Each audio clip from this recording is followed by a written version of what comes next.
Bismillahirrahmanirrahim. Assalamualaikum warahmatullahi wabarakatuh. Alhamdulillahi rabbil alamin. Wassalatu wassalamu ala nabiyyil amin. Nabiyyina Muhammad wa ala alihi wa sahbihi ajma'in. Rabbi shrah li sadri wa yassir li amri wahlul 'uqdatam min lisani yafqahu qawli. Wala hawla wala quwwata illa billah amma ba'd. Alhamdulillah wa syukrulillah summa alhamdulillah. Pada petang yang berbahagia ini, alhamdulillah insya-Allah kita dapat sekali lagi untuk kembali menyambung siri seterusnya daripada program tadabbur Al-Quran kita, dan pada petang ini insya-Allah kita akan masuk ke surah yang seterusnya, iaitu surah yang ke-19, Suratul Maryam. Jadi insya-Allah siri kuliah kita ini kita akan, setelah kita tamat suratul Kahfi, kita pergi kepada surah Maryam.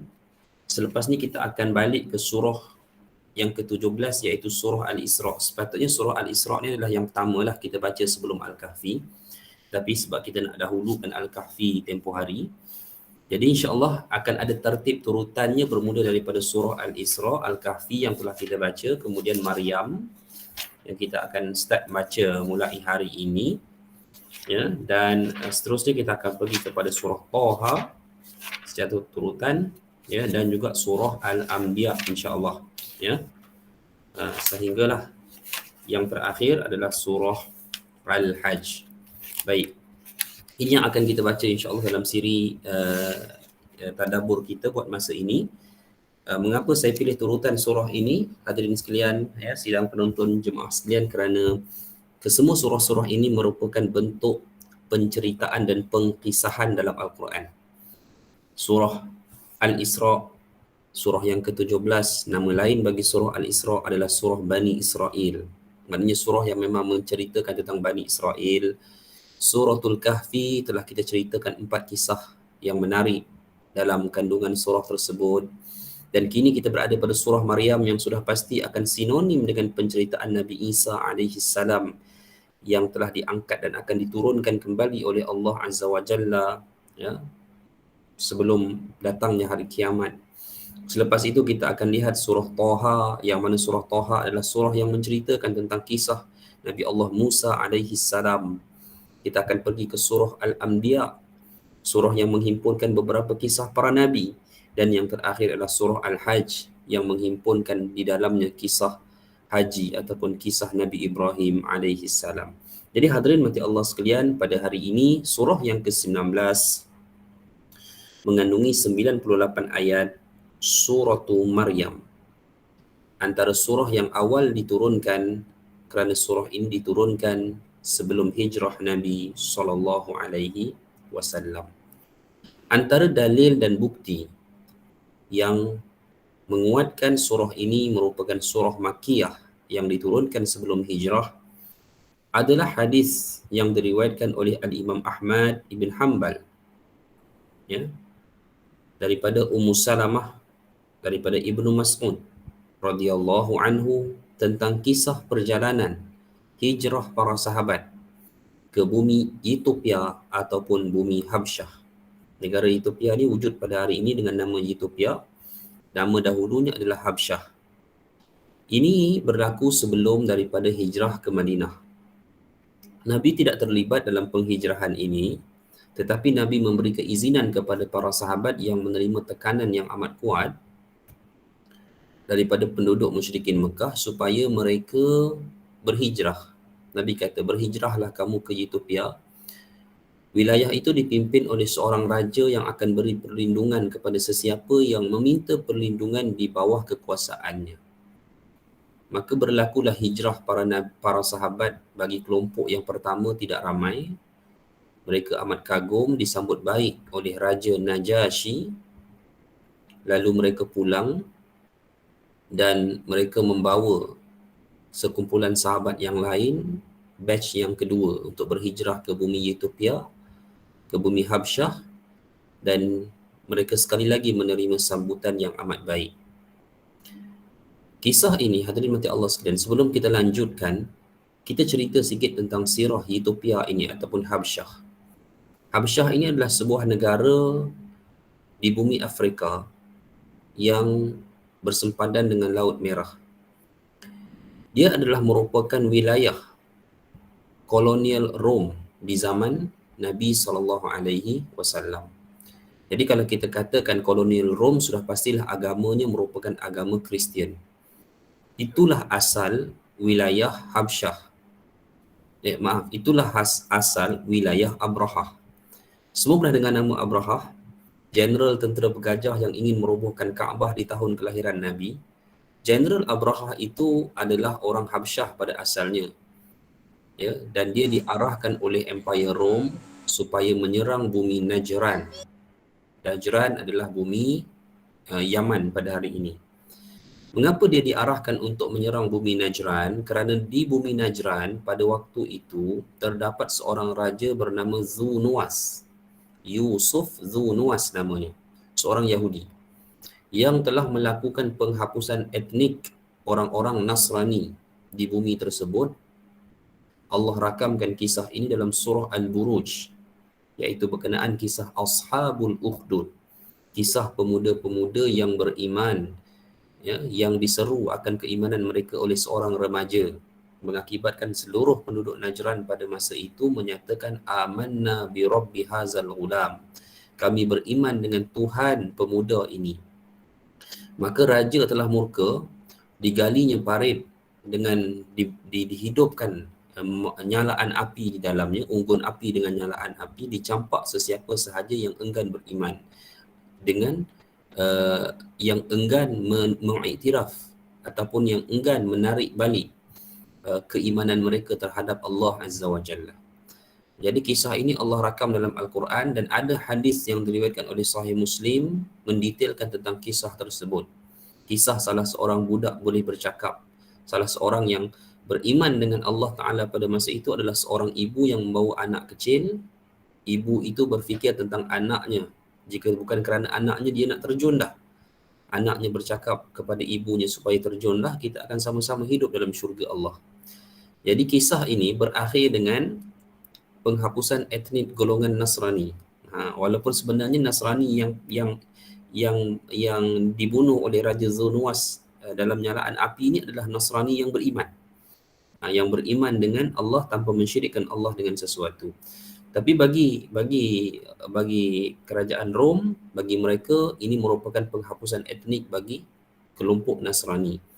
Maka dia telah mengarahkan Abrahah, Rom telah mengarahkan Abrahah yang merupakan penduduk jeneral tentera di bumi Habsyah untuk menyerang kota Najran ataupun Yaman, dan hasilnya adalah Yaman dijajah dan ditakluk oleh Abrahah. Abrahah berkuasa di Yaman. Dan semasa tahun kelahiran Nabi itu, cubaan Abrahah untuk meruntuhkan Kaabah bukan disebabkan agama tetapi disebabkan oleh ekonomi. Ya, Abrahah melihat orang tak berapa nak pergi ke Yaman disebabkan oleh orang lebih menumpukan untuk pergi ke Mekah. Setelah dikaji diselidik, rupanya disebabkan di Mekah itu adanya Kaabah. Jadi sebab itulah akhir cerita, hadirin mati Allah sekalian, Raja Abrahah pun pada masa itu membina juga Kaabah, dipanggil sebagai Kaabah Yamaniyah, Kaabah Yaman, tetapi tidak mendapat sambutan. Maka jalan akhir yang ada pada masa itu, dia bawa tentera dia untuk merobohkan Kaabah, lalu Allah binasakan. Ini cerita dia, kisah dia.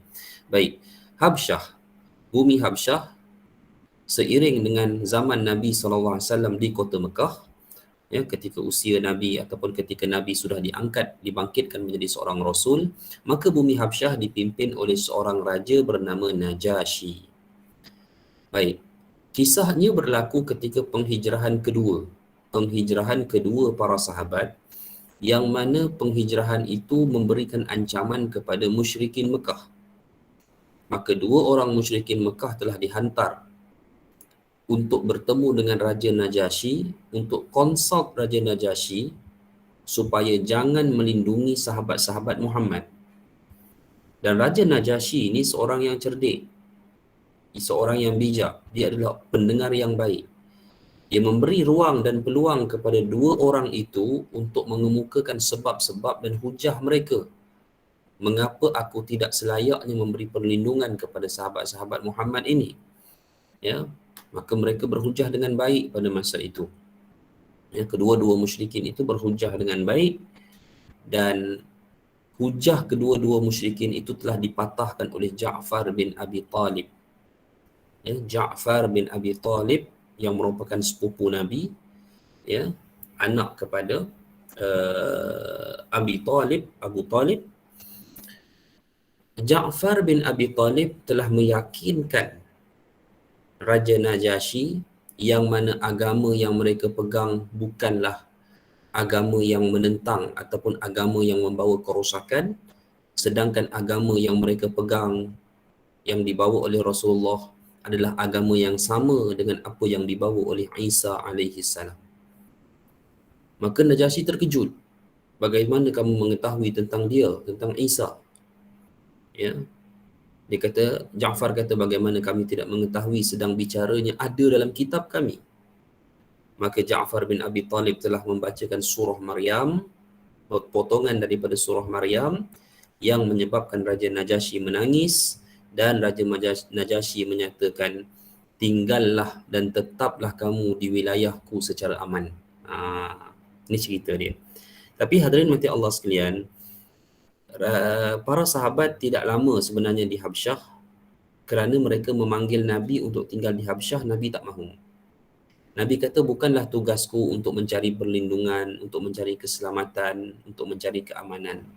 Tetapi tugasku adalah untuk menyampaikan tauhid di bumi yang paling mulia, yakni kota Mekah, di mana bumi diturunkan Al-Quran di tanah tersebut. Maka dengan demikian para sahabat mengambil keputusan untuk kembali ke kota Mekah.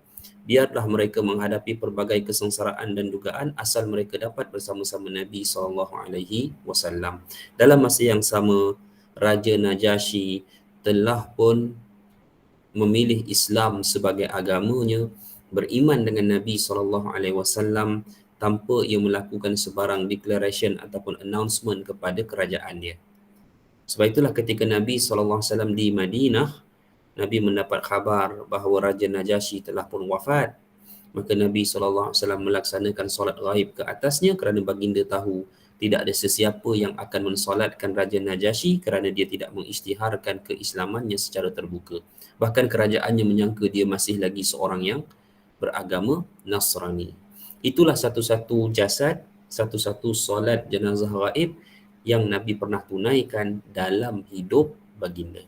Baik hadirin mati Allah sekalian, ini kisahnya nanti kita akan detailkan. Ya, saya menyebutkan tentang dalil dan hujah yang menyatakan bahawa surah Maryam, surah yang turun sebelum hijrah Nabi SAW.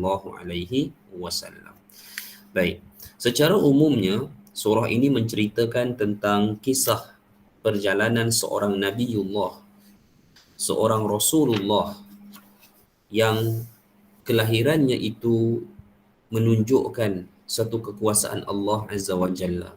Itulah Isa Al-Masih. Ya, Isa Al-Masih. Ma makna Al-Masih? Al-Masih ini adalah walker. Ya, walker, orang yang berjalan. Sebab tu ada artis barat nama dia Paul Walker. Okey. Al-Masih itu maksudnya berjalan. Apa makna berjalan? Isa Al-Masih, orang yang berjalan ataupun orang yang berkuasa di atas muka bumi selama 40 tahun. Ya.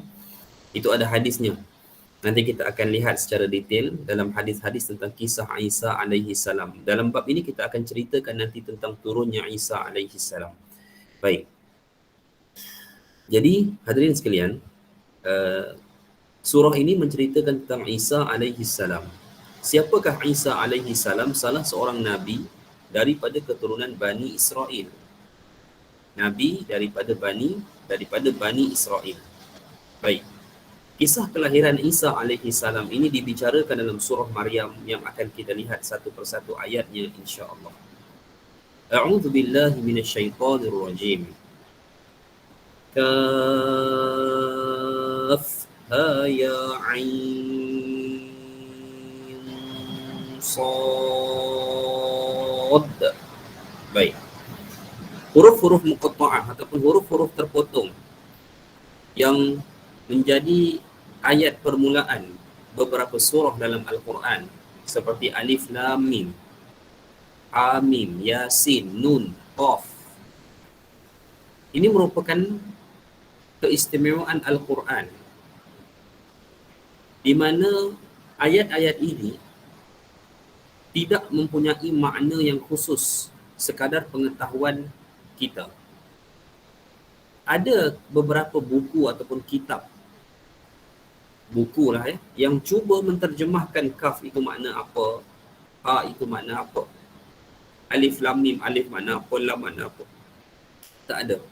Kerana sepanjang kehidupan Nabi SAW, Nabi tidak pernah sesekali menyatakan pada para sahabat apakah makna daripada huruf-huruf potongan itu. Bahkan para sahabat juga tidak pernah mempersoalkan apakah signifikan ataupun maksud daripada potongan-potongan ayat seperti ini, potongan-potongan huruf seperti ini. Bahkan yang lebih menarik, golongan musyrikin Mekah yang menentang Nabi pun mereka tidak pernah mempersoalkan huruf-huruf potongan yang merupakan ayat pertama dalam beberapa surah ini. Secara umumnya yang boleh disimpulkan oleh sebahagian para tafsir, ulama tafsir, huruf-huruf ini sengaja Allah datangkan yang menunjukkan kepada huruf-huruf yang digunakan oleh orang Arab, huruf-huruf Arab. Jadi dia punya maksud itu apa? Dari segi maksudnya adalah nak menunjukkan bahawa Al-Quran ini memang jelas diturunkan oleh orang, diturunkan dalam bahasa Arab, diturunkan dalam lisan Arab. Sekaligus ianya menjadi satu cabaran kepada golongan-golongan musyrikin yang menolak Al-Quran, datangkan ayat-ayat ataupun surah-surah seperti Al-Quran. Dan itu tidak mampu mereka lakukan sama sekali sepanjang sejarah hidup mereka. Cubaan-cubaan untuk menulis Al-Quran ataupun mencipta Al-Quran, mencipta surah itu tidak pernah berjaya. Hadirin mati Allah sekalian. Zikru rahmati rabbika abdahu Zakaria. Allah menyebutkan dalam ayat yang kedua,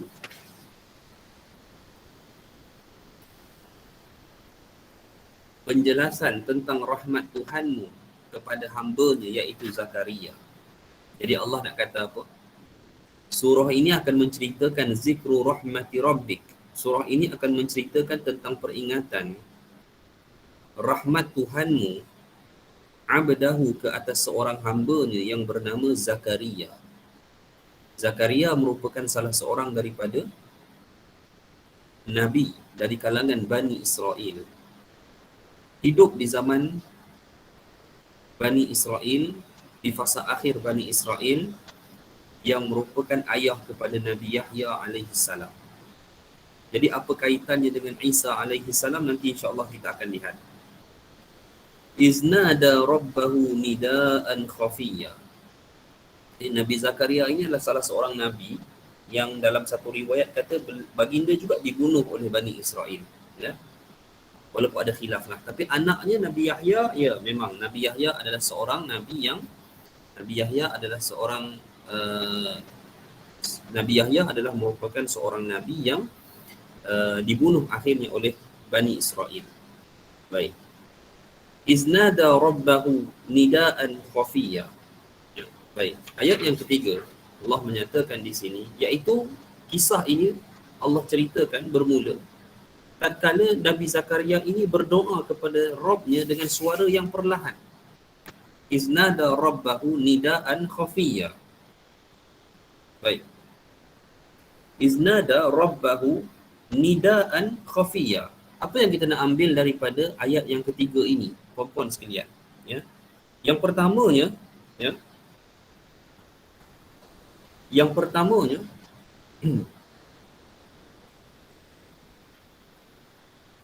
kita ni bila kita berdoa, puan-puan sekalian, kita perlu berdoa kepada Allah dengan nidaan khafiyya, dengan suara yang khafiyya. Khafiyya ini suara seperti mana dalam keadaan ketakutan. Suara seseorang yang dalam keadaan ketakutan. Tidak perlu kita memekik-mekik dalam doa kita. Tidak perlu kita berlagu-lagu dalam doa kita. Tidak perlu kita, ya, apa lagi? Doa yang terbaik adalah dilafazkan. Doa yang terbaik adalah dilafazkan dalam keadaan yang tadarru'a wa khufyah. Antara suara dengar dan tak dengar, antara suara dalam keadaan penuh tunduk dan ketakutan. Begitulah doa yang terbaik. Begitulah dia cara bagaimana Nabi Allah Zakaria alaihi salam berdoa kepada Tuhannya, berdoa kepada Rabbnya. Qala rabbi inni wahana al-'azmu minni washta'ala ar-ra'su shayba wa lam akun bi du'a'i rabbi syaqiyya. Apa kisahnya hadirin mati Allah sekalian? Ya. Kata Nabi Zakaria alaihi salam, wahai Tuhanku, sesungguhnya tulangku telah lemah dan kepalaku telah ditumbuhi uban. Ya. Dan aku belum pernah sesekali putus asa dan kecewa untuk berdoa kepadamu, wahai Tuhanku. Jadi apa yang kita nak belajar daripada sini, ayat yang keempat ini, puan-puan sekalian? Dalam ayat yang keempat ini, kita boleh mengambil satu ibrah tauladan di mana dalam berdoa kita boleh menyebutkan kelemahan diri kita di hadapan Allah. Kita jangan sebutkan kelemahan diri kita di hadapan orang lain ketika kita memohon bantuan dan sebagainya. Ketika kita mengharapkan sesuatu daripada orang lain, jangan pernah merendah-rendahkan diri kita di hadapan orang lain. Ya, saya ni tak punya apa-apa, saya ni begini, macam-macam dia punya untuk mendapatkan sesuatu pertolongan dan sebagainya. Ini tidak digemari oleh Nabi SAW. Ya, tetapi di hadapan Allah kita boleh menyebutkan kelemahan diri kita. Daripada segi kelemahan fizikal, daripada segi kelemahan emosi, daripada segi sudut apapun. Terutama apabila kita memohon sesuatu kepada Allah dalam doa kita. Ini yang dinyatakan oleh Nabi Zakaria. Wahanal azmu minni, tulangku dah lemah dah, dia kata. Washta'ala ar-ra'su shayba, kepalaku juga sudah beruban. Umur Nabi Zakaria pada masa ini adalah umur yang sudah lanjut. Sudah sampai ke umur yang tua. Ya. Tetapi walam akum bidu'a'i rabbi syaqiyya, dan aku tidak pernah putus asa, tidak pernah kecewa dalam berdoa kepadamu, wahai Tuhanku. Doa apa? Majoriti pendapat menyatakan bahawa doa yang mana baginda ingin mempunyai seorang zuriat. Sebab, kenapa penting zuriat? Sebab kita faham bahawa kenabian daripada kalangan Bani Israel turun secara zuriat. Jadi Nabi Zakaria alaihi salam memikirkan nasib kaumnya Bani Israel sesudah ia tiada. Siapa yang akan pimpin bangsanya? Siapa yang akan pimpin kaumnya kalau dia tidak punya zuriat? Kita akan kata Nabi Isa ada? Tak, Nabi Isa belum lahir di saat ini. Dan kita harus ingat, Maryam tidak berkahwin. Amat mustahil pada masa itu, ya, Nabi Zakaria memikirkan yang Maryam akan punya anak, Nabi Isa. Jadi sebab itulah Zakaria berdoa terus-menerus kepada Allah, ya, untuk apa? Untuk ia dikurniakan anak yang diangkat menjadi nabi untuk memimpin kaumnya setelah sepeninggalannya nanti. Baik. Wa inni khiftul mawaliya min wara'i wa kanat imraati 'aqira fahab li min ladunka waliya. Dalam ayat yang kelima, sesungguhnya kata Nabi Zakaria, aku khawatir terhadap mawaliku sepeninggalanku. Mawali, apa dia mawali? Mawali. Okey, apa yang dikatakan ada yang menyatakan bahawa mawali ini adalah waris. Jadi dia memikirkan soal macam mana aku punya zuriat nanti, begitu. Baik, ada pendapat tapi saya lebih cenderunglah kepada pendapat yang menyatakan bahawa mawali di situ adalah keluarga Bani Israel. Kaum Bani Israel itu sendiri. Sebab Nabi Zakaria tahu apa jadi kepada Bani Israel ini kalau tidak ada Nabi di kalangan mereka. Jadi pada masa itu sudah tidak ada Nabi lain, tak ada calon lain. Kerana apa? Kerana Nabi yang ada pada masa itu adalah baginda sendiri. Jadi kalau nak ada Nabi pun baginda kena ada anak. Barulah ada Nabi untuk memimpin Bani Israel. Kita kena faham situasi kenabian dalam kalangan Bani Israel, memang mereka ada sedikit keistimewaan, antaranya kenabian diwarisi. Kenabian itu datang secara warisan. Jadi wa inni khiftul mawaliya min wara'i. Aku risau tentang bagaimana tentang keadaan kaumku dan keluargaku nanti sepeninggalanku. Wa kanat imraati aqira, dalam keadaan isteriku ini memang telah disahkan mandul, ia tidak boleh mempunyai anak. Ya, maka anugerahilah aku dari sisi engkau akan seorang putera, dan minta anak lelaki. Kan? Sebab itu nampak tu, minta anak lelaki. Ya. Baik. Hadirin sekalian, ada satu sisi yang lain daripada kisah ini, di mana pada asalnya Nabi Zakaria alaihi salam dalam satu pendapat menyatakan telah redha kalau ia tidak dikurniakan akan zuriat. Sebab dia sudah mengetahui bahawa isterinya memang aqir, seorang mandul, memang tak boleh nak dapat zuriat anak lelaki. Jadi bagaimana dalam keadaan usianya pun sudah tua, dia sudah redha lah. Tetapi hadirin mati Allah sekalian, kerana Nabi Zakaria alaihi salam ini memelihara Maryam. Ya. Silakan datang, insya-Allah kita akan detailkan lagi kisah itu. Saya sebut secara asas dan sahaja. Nabi Zakaria ini memelihara Maryam. Maryam ini seorang wanita yang salihah. Kullama dakhala 'alaiha Zakaria al-mihrab wajada 'indaha rizqa. Qala anna laki hadha? Qalat huwa min 'indillah. Nabi Zakaria ni kadang-kadang masuklah di mihrab, tempat peribadatan Nabi Maryam, melihat keadaannya bagaimana. Setiap kali dia masuk, dia melihat wajada 'indaha rizqa, ada hidangan makanan di sisi Maryam. Dia pun tanya, qala anna laki hadha? Nabi Zakaria kata, datang dari mana hidangan-hidangan yang aku lihat setiap kali aku datang ni? Maka Maryam menyatakan bahawa qalat huwa min indillah, kata Maryam, hidangan ni daripada Allah. Jadi hadirin mati Allah sekalian, Nabi Zakaria melihat ini suatu perkara yang pelik ni. Allah boleh bagi direct makanan kepada Maryam ini. Dan Nabi Zakaria bila melihat keadaan situasi ini, hadirin mati Allah sekalian, ketika mana dia melihat bahawa perkara yang begitu aneh, begitu boleh terjadi, maka apakah kesukaran yang ada di sisi Allah Ta'ala untuk memberikan aku zuriat dalam keadaan aku sudah tua dan isteriku telah mandul, telah disahkan mandul. Jadi itu bukanlah suatu perkara yang sukar pun untuk Allah lakukan, maka tugasku pada hari ini hanyalah berdoa. Saat itulah Nabi Zakaria tidak putus asa, terus menerus berdoa kepada Allah Azza wa Jalla untuk dikurniakan seorang Nabi, seorang anak yang merupakan seorang Nabi. Ya, baik. Saya ulang sekali lagi, kenabian dalam kalangan Bani Israel adalah secara warisan. Apa yang difikirkan Nabi Zakaria, kalau dia tidak punya anak lagi, kalau dia meninggal nanti, siapa yang akan memimpin Bani Israel? Sedang Bani Israel mempunyai track record yang amat banyak. Apabila tidak ada Nabi di kalangan mereka, maka bangsa itu akan ditindas, bangsa itu akan meninggalkan agamanya, bangsa itu akan menjadi satu bangsa yang hina. Baik. Yarithuni wa yarithu min ali Yaqub waj'alhu rabbi radiyya.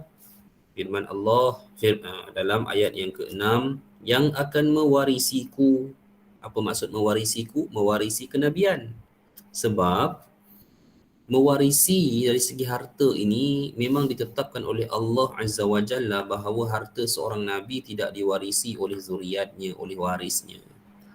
Jadi maksud mewarisi di sini adalah mewarisi kenabian dan mewarisi sebahagian keluarga Yaqub. Kenabian daripada keluarga Yaqub induk kepada Bani Israel. Dan jadikanlah ia, wahai Tuhanku, seorang yang diredai. Ini permintaan doa Nabi Zakaria alaihi salam kepada Allah Azza wa Jalla. Baik hadirin mati Allah sekalian. Ayat ke-7 Allah jawab, Ya Zakaria, inna nubashiruka bi'ulamin ismuhu Yahya lam naj'al lahu min qablu samiyya. Allah jawab, wahai Nabi Zakaria, sesungguhnya kami memberi khabar gembira kepada kamu, yang mana kamu akan beroleh seorang anak yang namanya Yahya, yang sebelumnya kami belum pernah menciptakan orang yang serupa dengan dia. Dalam satu ayat yang lain, Di manakah Allah menjawab doa Nabi Zakaria ini? Allah jawab ketika mana Nabi Zakaria sedang bersolat. Wa huwa yusalli fil mihrab, dalam keadaan dia sedang bersolat di mihrab dia, di tempat ibadah dia. Jadi perempuan sekalian, bila kita berdoa ni, bila kita banyakkan salat, kemungkinan doa kita itu Allah makbulkan dalam salah satu solat kita. Tapi Allah Ta'ala bicara terus dengan kita kan, melalui daripada situasi selepas itulah tanda-tanda kepada pemakbulan doa tersebut. Baik, Allah menjawab, aku berikan khabar gembira, kamu akan dapat seorang anak lelaki, namanya Yahya. Memang nama itu datang daripada Allah, ya. Lam naj'al lahu min qablu samiyya, yang mana kami tidak pernah menjadikan yang serupa dengannya. Ada beberapa pandangan di sini. Salah satu pandangan adalah, ini pandangan yang kita boleh lihat secara umum lah, iaitu tidak ada orang yang bernama Yahya sebelum daripada itu. Tidak ada orang yang bernama Yahya sebelum daripada dilahirkan Yahya, anak Nabi Zakaria ini. Baik. Tapi tuan-tuan, perempuan sekalian, kalau kita perasan lah, sebenarnya nama para Nabi adalah nama pertama yang diguna pakai oleh manusia. Nama para Nabi, nama setiap para Nabi adalah nama yang pertama kali dipakai oleh setiap manusia. Tidak ada orang tidak ada Nabi yang namanya menyamai dengan nama yang pernah diguna pakai sebelumnya. Faham tak? Ada soalan tak? Jelas? Ada nak tanya tak? Nama setiap orang Nabi adalah nama pertama yang diguna pakai oleh setiap manusia. Contohnya Ibrahim, tak ada orang nama Ibrahim sebelum Ibrahim. Isa, tak ada orang nama Isa sebelum Isa. Bahkan Muhammad, itu tidak pernah ada nama Muhammad dalam kalangan orang Arab, walaupun maknanya adalah yang terpuji, makna yang baik. Tapi tak pernah ada seorang pun daripada kalangan orang Arab yang berfikir untuk memberikan nama anaknya Muhammad. Maka setelah daripada seseorang Nabi itu menggunakan satu-satu nama, maka nama itu menjadi nama yang masyhur diguna pakai oleh generasi-generasi selepasnya. Okey? Baik. Namun ala kulli hal, hadirin sekalian, Nabi Yahya tetap ada kelebihannya yang akan kita lihat nanti. Qala rabbi anna yakunu li ghulamun wa kanat imraati 'aqiran wa qad balaghtu minal kibari 'itiyya. Ketika Nabi Zakaria telah mendapat jawapan daripada Allah, maka Nabi Zakaria ini berkata, wahai Tuhanku, bagaimana aku boleh dapat anak? Padahal isteriku adalah seorang yang mandul dan aku sendiri sudah mencapai umur yang sangat tua. Nabi Zakaria tanya balik. Ini sebenarnya sifat kita manusia. Bukan tak yakin dengan urusan Allah. Bukan tak yakin. Tapi manusia ni dia suka melihat, sifat manusia, dia suka melihat kepada apa yang realiti. Sebab itu agama ini bukan satu benda yang bergerak di atas keajaiban-keajaiban. Bahkan mukjizat para Nabi terdahulu yang berbentuk keajaiban, kebanyakannya berakhir dengan kekufuran kaumnya. Ya, kita mungkin nakkan agama ini dengan perkara-perkara ajaib. Tidak. Apa jadi kepada penyihir-penyihir Fir'aun ketika melihat keajaiban tongkat Nabi Musa bertukar kepada ular yang nyata? Adakah mereka beriman? Tidak. Itu. Apa jadi kepada kaum Samud apabila mereka melihat Allah mengeluarkan seekor unta dari celahan batu untuk Nabi Saleh alaihi salam? Mereka tak beriman. Sedangkan mereka melihat keajaiban yang nyata, yang bukan sihir, yang menunjukkan kekuasaan Allah. Apabila Allah menghendaki sesuatu, itu tidak menyebabkan mereka beriman. Sebab tu kita, hadirin mati Allah sekalian, agama ini bukanlah kita nak cari perkara yang ajaib. Ya, tidak. Itu bukan bentuk keagamaan kita. Ya, kita cari pertolongan daripada Allah Azza wa Jalla. Bahkan pertolongan Allah pun datang bersebab. Gitu. Ya. Baik, kita sambung. Jadi kita ni manusia ni memang kita ada satu sikap nakkan sesuatu benda yang realiti, yang kita panggil nyambung. Di mana nyambungnya? Orang isteriku sudah mandul, kata Nabi Zakaria, tetapi boleh dapat anak. Kat mana tu Nabi Zakaria nak tahu tu bagaimana boleh jadi begitu? Sedangkan Nabi Zakaria yakin dengan urusan Allah itu. Maka hadirin mati Allah sekalian, qala kadzalika qala rabbuka huwa 'alayya hayyinu wa qad khalaqtuka min qablu wa lam taku syai'a. Allah menjawab, demikianlah hal itu adalah amat mudah bagiku, kata Allah, dan sesungguhnya telah aku ciptakan kamu sebelum itu, padahal di waktu itu belum ada sama sekali. Jadi Allah bagi tahulah, apalah sangat untuk aku jadikan seorang wanita yang mandul itu mempunyai zuriat. Sebenarnya Allah menjadikan lelaki ini ada benihnya, isteri itu ada benihnya, itu sekadar satu, orang kata sebagai satu sebab sahaja. Kalau Allah nak hasilkan kita, nak lahirkan kita tanpa ada dua benih pasangan pun boleh sebenarnya.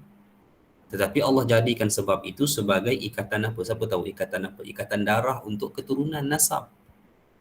Itu sebabnya. Tapi kalau Allah nak jadikan kita, Allah nak jadikan kita turun dari langit pun boleh, macam Mr. Bean jatuh tu kan. Cerita Mr. Bean. Pop. Bop. Mr. Bean jatuh. Lepas tu startlah cerita dia setengah jam. Niat tak dulu. Pun boleh Allah buat macam tu. Tapi dah Allah jadikan kelahiran kita ini dengan dua benih pasangan ibu dan ayah kita sebab untuk menjadikan ikatan apa? Siapa tahu ikatan apa? Ikatan darah, kerana ikatan darah ini mempunyai chemistry yang tersendiri daripada segi kasih sayang. Sebab tu kok mana pun sayang anak sendiri lain, sayang anak angkat. Anak angkat kita boleh sayang macam anak sendiri, betul. Nilai dia tak sama. Itulah. Dari mati Allah sekalian. Sebab apa? Sebab kita dengan darah daging kita, kita dengan darah daging kita akan ada chemistry dia yang tersendiri. Itu asbab Allah jadikan. Tapi kalau Allah nak datangkan kita, nak jadikan kita tanpa asbab benih ibu bapa kita, boleh. Itulah yang akhirnya terjadi kepada siapa? Kepada Nabi Isa alaihi salam yang akan kita baca nanti. Tak ada ayah. Boleh jadi manusia sempurna. Bahkan Nabi Isa tu pun jangan pelik lah, kerana Allah ciptakan Adam lagi tak ada apa-apa. Ayah tak ada, ibu tak ada. Tapi boleh Allah hasilkan seorang manusia bernama Adam alaihi salam. Baik, insya-Allah. Sambung hadirin mati Allah sekalian. Ayat seterusnya, ayat yang ke-10. Qala rabbi ij'al li ayah. Qala ayatuka alla tukalliman nasa thalatha layalin sawiyya. Zakaria berkata, wahai Tuhanku, berilah aku suatu tanda. Aku nak tahu suatu tanda, atas apa yang telah engkau kurniakan kepada aku. Aku nak satu tanda yang mana isteriku ini betul-betul telah hamil. Maka dia berfirman, Allah berfirman, tanda bagimu ialah bahawa kamu tidak dapat bercakap-cakap dengan manusia selama 3 malam padahal kamu sihat. Alla tukalliman nasa salasa layalin sawiyya. 3 malam kamu tak boleh bercakap dengan sesiapa sedang kamu dalam keadaan sihat. Baik. Ya, betul. Zaid ibn Aslam berkata, 3 malam Nabi Zakaria alaihi salam hanya mampu berbicara secara isyarat sahaja. Dan apa yang boleh dilafazkan daripada lisannya adalah bacaan tasbih, dan tahmid, yakni memuji Allah, itu sahaja. Lain daripada bila nak bercakap dengan orang, tak mampu nak bercakap. Tak macam pause begitu. Kalau nak bercakap tu kena dengan bahasa isyarat sahaja. Demikian Ibnu Abbas menyatakan lisannya terikat kaku tanpa ada rasa sakit, tanpa ada sebab daripada apa-apa penyakit yang menyebabkan ia kaku untuk mengeluarkan perkataan. Jadi benarlah, Jadi benarlah inilah yang terjadi kepada Nabi Zakaria alaihi salam sebagai penguat yang mana isterinya benar-benar telah hamil. فخرج على قومه من المحراب فأوحى إليهم أن سبحوا بكرة وعشيا. Maka ia pun keluar dari mihrab, yakni tempat ibadah, menuju kepada kaumnya. Lalu ia memberi isyarat kepada mereka, hendaklah kamu bertasbih di waktu pagi dan petang. Jadi Nabi Zakaria jumpa kaum Bani Israel. Dia tak boleh bercakap pada masa itu untuk 3 hari. Dia memberi isyarat hendaklah kamu memuji Allah di waktu pagi dan petang. Kenapa? Kenapa ada perbuatan lanjutan daripada pemakbulan Allah Ta'ala terhadap doa Nabi ini, doa Nabi Zakaria dikurniakan anak Nabi Yahya. Langsung Nabi Zakaria pergi keluar kepada kaumnya, memberikan isyarat supaya kaumnya bertasbih pada pagi dan petang. Mengapa agak-agak? Siapa ada jawapan? Agak-agaknya kenapa? Ya, baik. Jawapannya hadirin mati Allah sekalian, ya, jawapannya adalah kerana dengan Allah mengurniakan zuriat kepada Nabi Zakaria, maka kenabian dari kalangan Bani Israel akan berterusan. Puan-puan sekalian. Dan dengan adanya Nabi dalam kalangan Bani Israel, selama itulah mereka akan terpelihara. Ya. Baik. Sebab tu saya katakan hadirin sekalian, Bani Israel adalah suatu bangsa yang tinggal namanya dalam Al-Quran. Hakikatnya legasi bangsa itu sudah tiada. Bukan hari ini, lama dah mereka tak ada. Puan-puan sekalian. Kalau itulah saya kata, kalau kita nak cari mana orang Bani Israel hari ini, siapa? Siapakah Bani Israel yang ada pada hari ini? Siapa? Orang-orang tu orang-orang Yahudi di Israel? Bukan. Saya dah pernah sebut 95% mereka adalah European Jews, Ashkenazi, orang-orang Yahudi daripada Eropah yang enggak ada hubungan kaitan darahnya sama sekali dengan orang-orang Timur Tengah.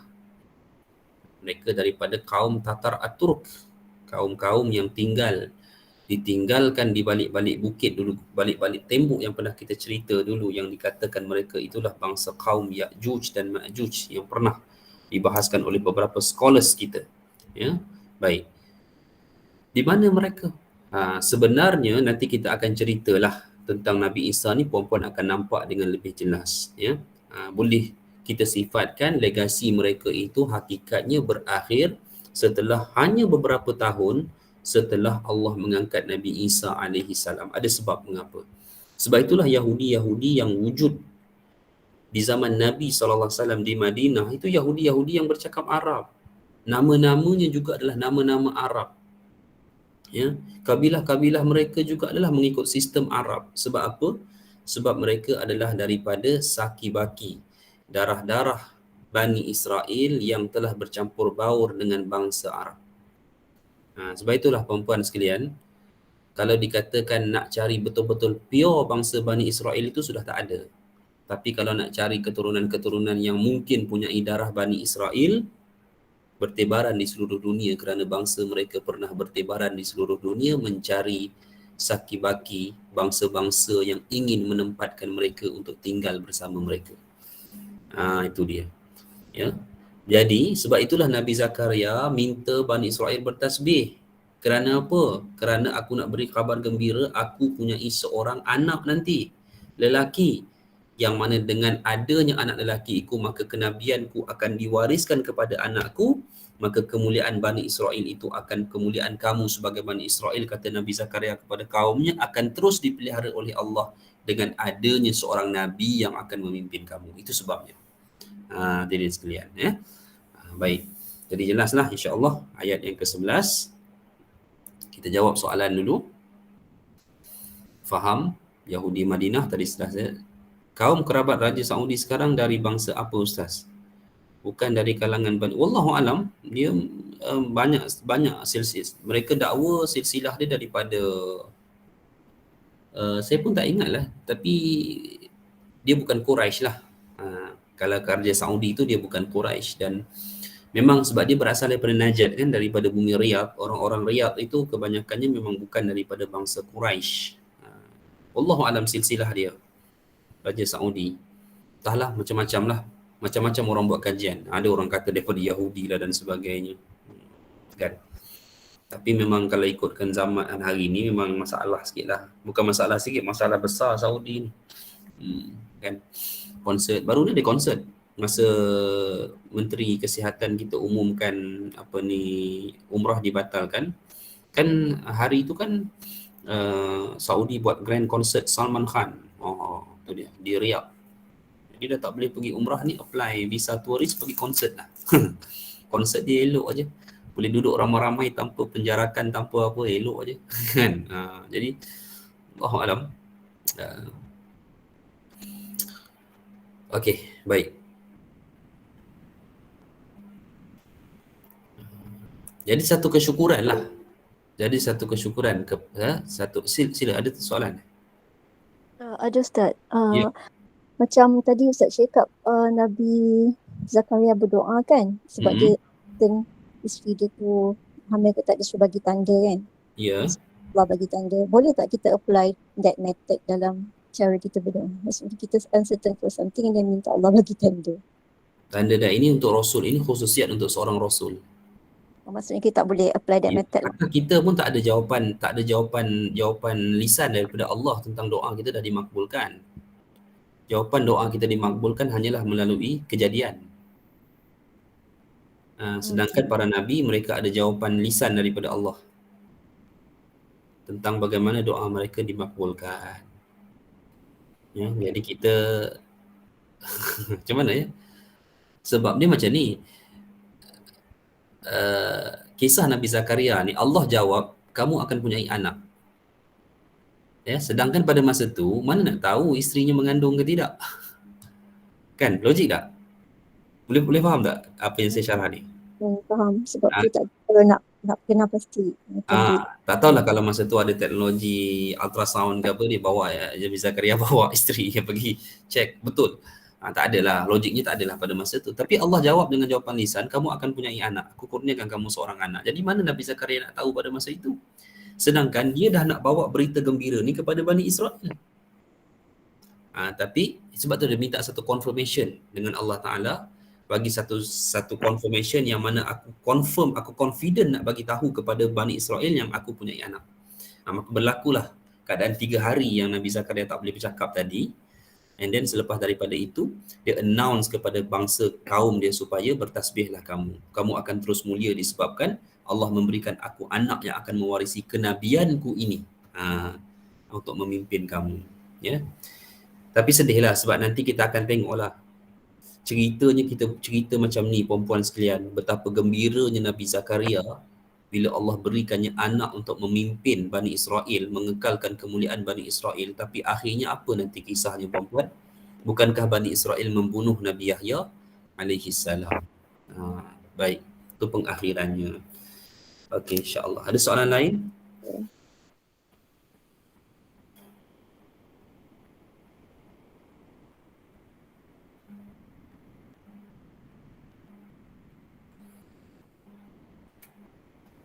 Okey. Tak ada soalan. Baiklah, insya-Allah. Jadi tak ada soalan, kita sampai ayat 11 je lah hari ni. Ya. Okey, kita pendek je lah hari ni insya-Allah. Okey. Jadi perempuan sekalian, kita sampai pada ayat yang ke-11. InsyaAllah ayat yang ke-12 nanti kita akan sambung mengenai kisah bagaimana kisah zaman kanak-kanak Nabi Yahya alaihi salam. Dan nanti kita akan lihat sebenarnya di zaman Nabi Yahya ini, Bani Israel mula melakukan satu perbuatan yang terkutuk, yang keji, yang amat-amat dimurkai oleh Allah Azza wa Jalla, iaitu sumbang mahram. Ya. Sehingga ada hadis sahih daripada Nabi SAW. Nabi menyatakan, layatiyannakum, Nabi kata akan datang kepada kamu nanti, kata Nabi, apa yang pernah datang kepada Bani Israel Bani Israel, kata Nabi. Akan datang kepada kamu apa yang pernah datang kepada Bani Israel. Apa yang pernah datang kepada Bani Israel. Ya. Nabi menyatakan Bani Israel dahulu mereka pernah mendatangi ibu-ibu mereka secara alaniatan, secara terang-terangan. Ini manusia jenis apa ini? Ya, melakukan hubungan dengan ibu sendiri secara terang-terangan. Itu pernah dilakukan oleh Bani Israel, dan kata Nabi, kalian akan datang perkara ini kepada kamu satu masa nanti, kata Nabi. Tak apalah yang tu, tapi kita tengok kenapa Bani Israel sampai melakukan perihal macam tu, dan ianya berlaku salah satunya adalah di zaman Nabi Yahya alaihi salam. Ya, sebab Bani Israel sudah mula mengamalkan perkahwinan secara ahli keluarga untuk tidak mahu harta-harta keluarga mereka terlepas kepada keluarga-keluarga lain. Bayangkan. Jadi ini nantilah yang akan ditentang, yang akan ditegur oleh Nabi Yahya alaihi salam, sehinggalah Bani Israel mengambil keputusan untuk dibunuh. Ya, perlu dibunuh Nabi ini kerana mereka mula menentang kehendak kita. Jadi insya-Allah para muslimat sekalian, ya, jika tidak ada soalan yang lain, insya-Allah kita berhenti dulu di sini.